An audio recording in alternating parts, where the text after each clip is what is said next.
اعوذ باللہ من الشیطان الرجیم، بسم اللہ الرحمن الرحیم۔ تمام دیکھنے اور سننے والوں کو السلام علیکم۔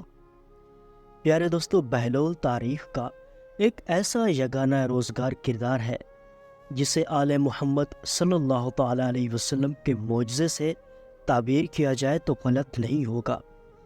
اس نام کے کئی اور لوگ بھی گزرے ہیں، لیکن بہلول سے مراد عموماً وہی شخص لیا جاتا ہے جس نے دیوانگی کا مفہوم بدل دیا اور دانش برہانی کے معنی سمجھائے۔ تاریخ کے صفحات میں وہ واحد دیوانہ ہے جو دانائے راز ہے، اور وہ تنہا پاگل کہلوانے والا ہے جو دانش مندوں کو حکمت و دانش سکھاتا ہے۔ اس نے ایک ایسی انوکھی راہ چنی تھی جو آج تک کسی کے قدموں سے پامال نہیں ہوئی۔ یہ نام ہنسمکھ، سچے اور حاضر جواب لوگوں کے لیے استعمال ہوتا ہے۔ بہلول کی انہی خوبیوں نے اس کا اصل نام فراموش کروا دیا تھا۔ وہ ہر جگہ بہلول ہی کہلواتا تھا۔ جس طرح وہ اپنے دور میں ایک مقبول شخصیت تھا، اسی طرح ہر دور میں وہ ایک پسندیدہ کردار ہے۔ اس کی حکایات دلچسپی اور شوق سے کہیں اور سنی جاتی ہے۔ اس کا اصل نام وہب بن عمرو اور جائے ولادت کوفہ بیان کی گئی ہے۔ وہ بغداد کے ثروت مندوں میں سے تھا۔ بعض روایات میں اسے ہارون رشید کا قریبی رشتہ دار اور برادر مادری لکھا گیا ہے۔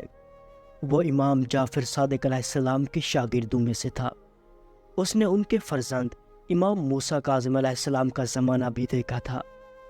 قاضی نور اللہ شوشتری رحمۃ اللہ علیہ کے بقول وہ ہارون رشید کے عہد کے دانش مندوں میں سے گزرا ہے جو کسی مصلحت کے تحت دیوانہ بن گیا تھا۔ اس کی دیوانگی کے بارے میں دو روایات مشہور ہیں۔ یہ بھی معروف ہے کہ اس نے امام موسیٰ کاظم علیہ السلام کی ہدایت پر دیوانگی کا لبادہ اوڑھ لیا تھا۔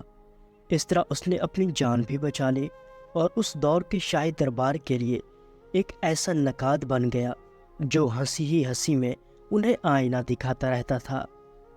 امام موسیٰ کاظم علیہ السلام سے ہارون رشید عباسی کی مخاصمت کوئی ڈھکی چھپی بات نہیں ہے۔ تاریخ نے امام عالی مقام کو 14 سال کی قید، سخت اور زہر سے شہادت کا ذمہ دار ہارون ہی کو ٹھہرایا ہے۔ ایک روایت کے مطابق ہارون نے دیگر متقی اور نامور لوگوں کے ساتھ بہلول سے بھی امام معصوم کے قتل کا فتویٰ طلب کیا تھا۔ بہلول انکار کے نتائج سے خوب واقف تھا، اس لیے اس نے امام موسیٰ کاظم سے رہنمائی کی درخواست کی اور ان کی ہدایت پر دیوانہ بن کر اپنی جان بچا لی۔ اس کے بارے میں دوسری روایت یہ ہے کہ بہلول کا جرم آل محمد صلی اللہ تعالیٰ علیہ وسلم سے عقیدت اور ارادت مندی تھا، جو ہارون کے دور میں قابل گردن زدنی جرم قرار پایا تھا۔ جب بہلول کو پتہ چلا کہ اسے عنقریب گرفتار کر کے قتل کر دیا جائے گا تو اس نے اپنے دو ساتھیوں کے ہمراہ امام معصوم سے قید خانے میں رابطہ کیا۔ حالات زمانہ کے پیش نظر امام موسیٰ کاظم علیہ السلام نے اس کے سوال کا جواب صرف ایک جیم کی صورت میں دیا، جس سے بہلول پر جنون کے معنی منکشف ہوئے۔ وقت اور حالات کے تقاضے کو سمجھتے ہوئے اس نے ایک ایسی پر از حکمت دیوانگی اختیار کر لی جسے اس دور کی چلتی پھرتی اپوزیشن کہا جائے تو بیجا نہ ہوگا۔ بہلول کے دوسرے دو ساتھیوں نے جیم کا معنی کچھ اور ہی لفظوں میں لیا۔ ایک نے جیم کو جلا وطنی ٹھہرایا اور دوسرے نے جبل نشین ٹھہرایا۔ بہلول جرأت و بے باکی، حق گوئی اور مظلوموں کی حمایت کا علم بردار تھا۔ وہ اس دور میں بادشاہوں پر کھلے بندو تنقید کرتا تھا، جب کوئی بادشاہ کے خلاف زبان کھولنے کا تصور بھی نہیں کر سکتا تھا۔ اس کی دانش مندی اور ذہانت نے کبھی اس کا موقع نہیں دیا کہ اس کے کسی لفظ پر گرفت کی جا سکے۔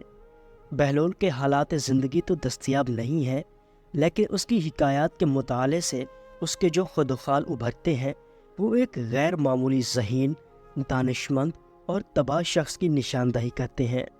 وہ حقیقی معنوں میں ایک خدا رسیدہ عالم اور نابغہ روزگار تھا۔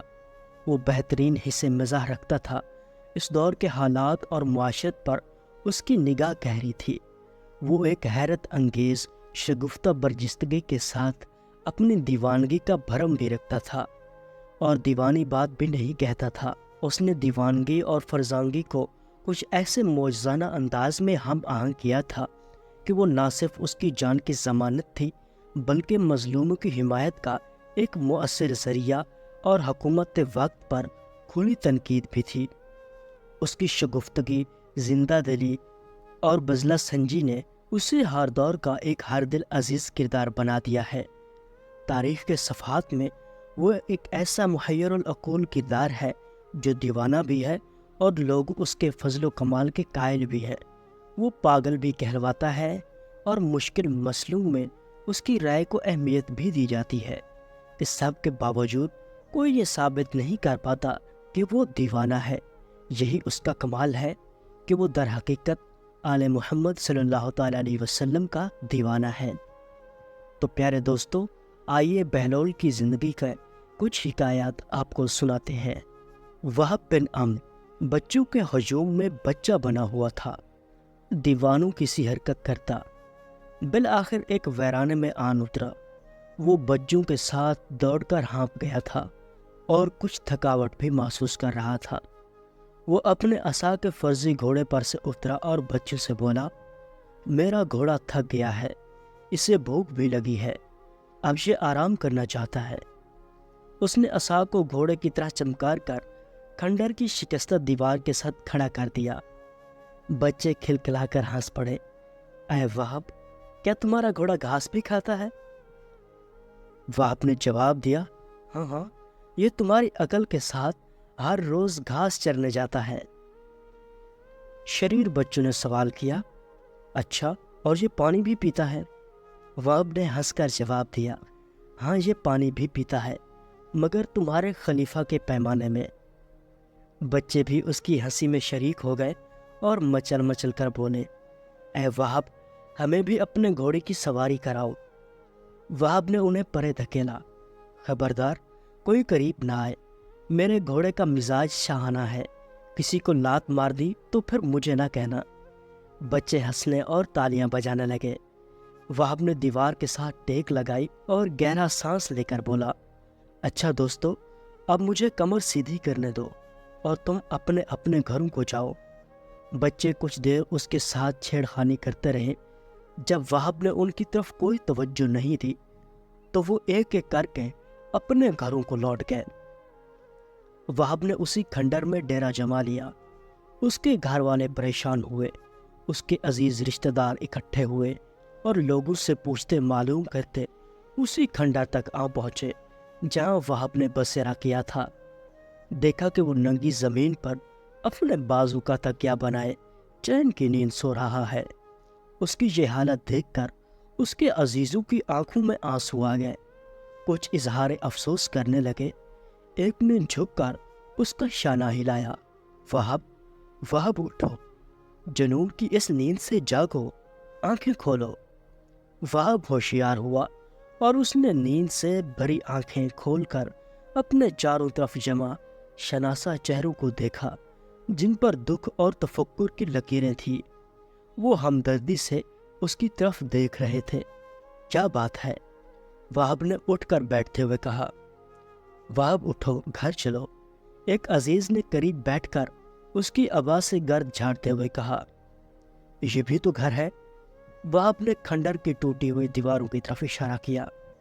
بھلا اس میں کیا کمی ہے؟ نہ ہمسائے کا جھگڑا، نہ مالک مکان کا خوف، نہ دربان کی مصیبت، نہ چور کا ڈر۔ کیسی باتیں کر رہے ہو وہب؟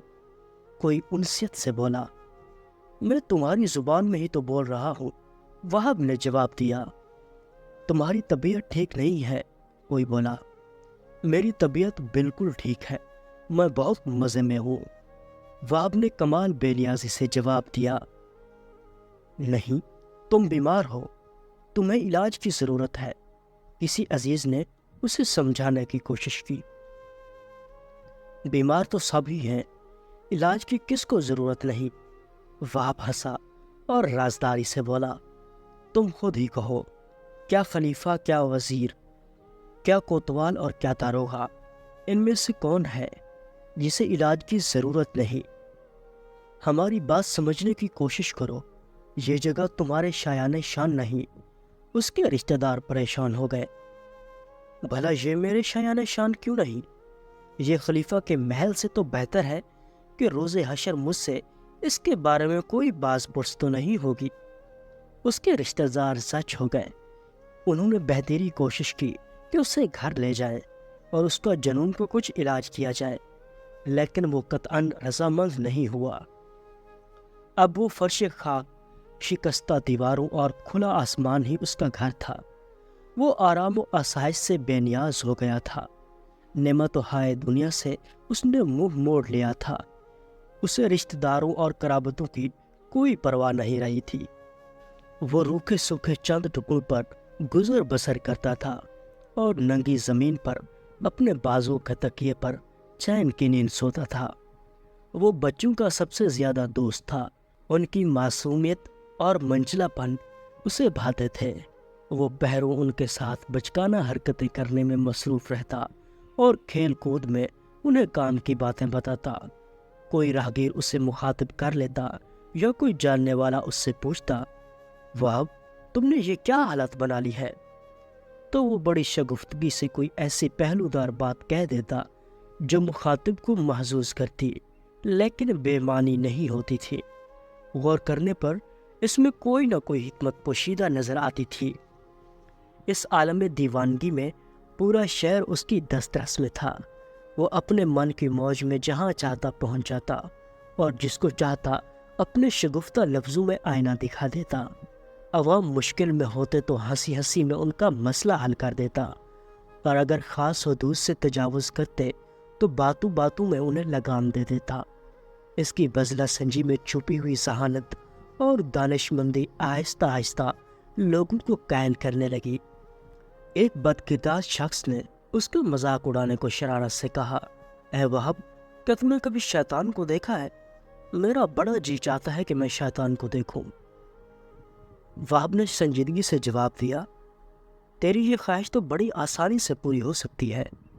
اس شخص نے پوچھا، وہ کس طرح؟ وہب نے جواب دیا، تیرے گھر میں آئینہ تو ہوگا، اگر نہیں تو صاف پانی میں دیکھ لینا، تجھے شیطان کی زیارت ہو جائے گی۔ اس شخص کو بھاگتے ہی بن پڑی۔ انہی دنوں امیر کفا اسحاق بن محمد صباح کے ہاں لڑکی کی ولادت ہوئی۔ پتہ چلا کہ وہ لڑکی کی پیدائش پر بہت رنجیدہ ہے، کسی سے نہیں ملتا، نہ ہی مبارکباد وصول کرتا ہے۔ وہب کو خبر ہوئی تو وہ اپنی گدڑی شانے پر ڈالے اس کے ہاں پہنچا اور بولا، اے اسحاق، میں نے سنا ہے کہ تو لڑکی کی پیدائش پر بہت افسردہ ہے، نہ ہی کھانا کھاتا ہے اور نہ ہی پیتا ہے، کیا کروں؟ دل ہی نہیں چاہتا۔ وہ ٹھنڈی سانس لے کر بولا، مجھے بیٹے کی بڑی آرزو تھی، مگر افسوس کہ اللہ نے مجھے لڑکی دے دی۔ وہب نے بے ساختہ کہا، کمال ہے، تو اس پر راضی نہیں کہ تجھے اللہ نے صحیح سالم بیٹی دی ہے؟ اگر وہ تجھے مجھ جیسا پاگل بیٹا دے دیتا تو پھر؟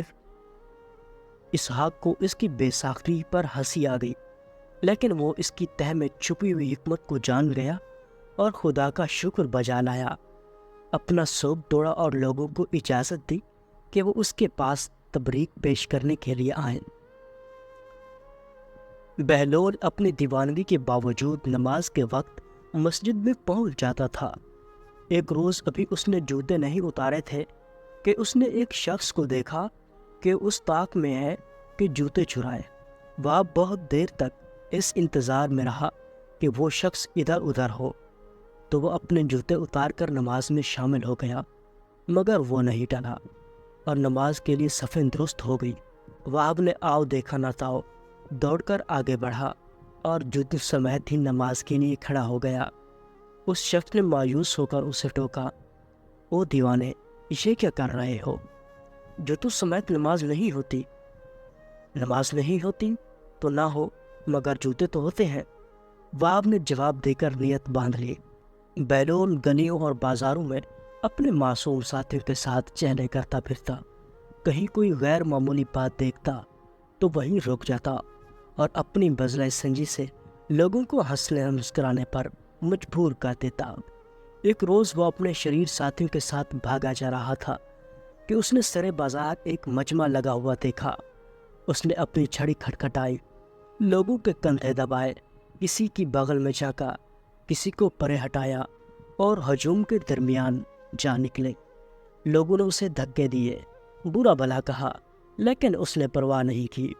دیکھا کہ شہر کا داروغہ ایک عجیب دعویٰ کر رہا ہے۔ اے لوگو، میری بات غور سے سنو۔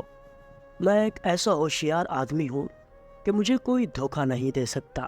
بے شک داروغہ جی، آپ بالکل درست فرماتے ہیں۔ مرحبا مرحبا، کیا کہنے۔ داروغہ کا دعویٰ بالکل حق ہے۔ کسی کی کیا مجال کہ داروغہ صاحب کو دھوکہ دے دے۔ مجمع میں سے اس کی خوش آمدید بھات بھات کی بولیاں لگانے لگے۔ ہر طرف سے داد و تحسین کے نعرے بلند ہو رہے تھے۔ وہاب نے اپنی چھڑی زمین پر زور سے مار کر انہیں اپنی طرف متوجہ کیا اور بولا، داروغہ جی، مجھے بھی کچھ کہنے کی اجازت ہے؟ داروغہ نے نخوت سے کہا، اچھا تو تم بھی بولو گے، بولو کیا کہتے ہو؟ وہاب نے سنجیدگی سے جواب دیا، داروغہ جی، گستاخی معاف، یہ دیوانہ آپ کے اس دعوے کو چٹکیوں میں باطل کر سکتا ہے، مگر یہ کوئی ایسا مفید کام نہیں جس پر وقت ضائع کیا جائے۔ اس کی صورت دیکھو ذرا اور اس کا دعویٰ دیکھو۔ کسی نے تمسخر سے کہا، او دیوانے، داروغہ صاحب کی عقل کے سامنے بھلا تیری کیا حقیقت ہے؟ کسی اور نے آوازیں کسا۔ داروغہ نے مونچھ کو تاؤ دیا، ہاں، تم جیسا پاگل تو مجھے ضرور دھوکہ دے سکتا ہے۔ میں پاگل ہوں یا کچھ؟ اگر مجھے اس وقت ایک ضروری کام نہ ہوتا تو میں آپ کو اسی وقت ایسا جھانسا دیتا کہ آپ اور آپ کے یہ چمچے ہمیشہ یاد رکھتے۔ بڑی اونچی ہواؤں میں ہو میاں دیوانے، مجھے کوئی جلدی نہیں ہے، میں یہیں بیٹھا ہوں۔ تم اپنا کام کر کے واپس آؤ اور اپنے دعوے کو ثابت کرو۔ داروغہ نے ڈٹ کر کہا۔ وہاب نے اپنی چھڑی سنبھالی اور اجلت میں یہ کہتا ہوا مڑا، داروغہ صاحب، آپ اپنے وعدے سے پھر مت جائیے گا، یہی میرا انتظار کیجیے گا۔ بس گیا اور آیا۔ وہ جس طرح مجمع میں آیا تھا اسی طرح باہر نکل گیا۔ داروغہ پھر اپنی شیخی بکھارنے میں مصروف ہو گیا۔ اس کی خوش آمدی بڑھ بڑھ کر دال دینے لگے۔ کافی وقت گزر گیا۔ داروغہ بے چین ہوا، کافی دیر ہو گئی ہے اور وہ دیوانہ پلٹ کر نہیں آیا۔ لوگوں نے بھی محسوس کیا کہ وقت گزرتا جا رہا ہے اور وہاب کا دور دور تک کوئی پتہ نہیں، مگر انہوں نے داروغہ کو تسلی دینے کی کوشش کی۔ داروغہ جی، وہ ہے بھی تو دیوانہ، راہ میں کہیں بچوں کے ساتھ کھیل میں لگ گیا ہوگا۔ کچھ اور وقت گزرا لیکن وہاب واپس نہیں آیا۔ مجمع میں چامی گوئیاں ہونے لگی، آنکھوں میں اشارے ہونے لگے، کچھ ہونٹوں پر مسکراہٹیں بھی نمودار ہوئی۔ بعض لوگ اکتا کر گھروں کو جانے لگے۔ داروغہ کو بھی اندازہ ہو گیا کہ پاگل وہاب اسے پاگل بنا کر چلا گیا ہے اور اب وہ پلٹ کر نہیں آئے گا، اور وہ خجل ہو کر بڑبڑایا، یہ پہلی بار ہے کہ مجھے کسی نے دھوکہ دیا ہے، اور وہ بھی ایک دیوانے نے۔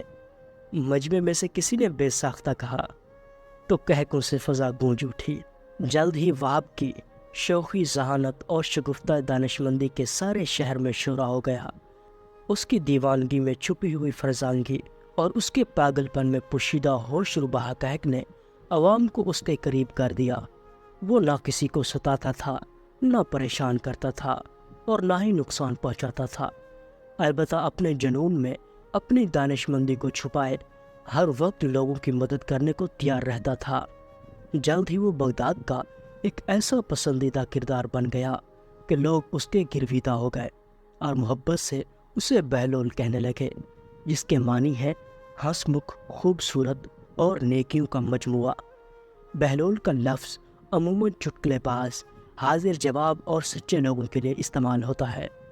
رفتہ رفتہ یہ نام یوں زبان زد عام ہو گیا کہ اس کا اصل نام فراموش ہو گیا۔ اب کوئی بھی اسے وہاب نہیں کہتا تھا، وہ سب کے لیے بہلول تھا اور سب کا بہلول تھا۔ اس کی دانائی اور حکمت نے اسے ایک پاگل اور دیوانے سے بڑھ کر عاقل و دانا مشہور کر دیا۔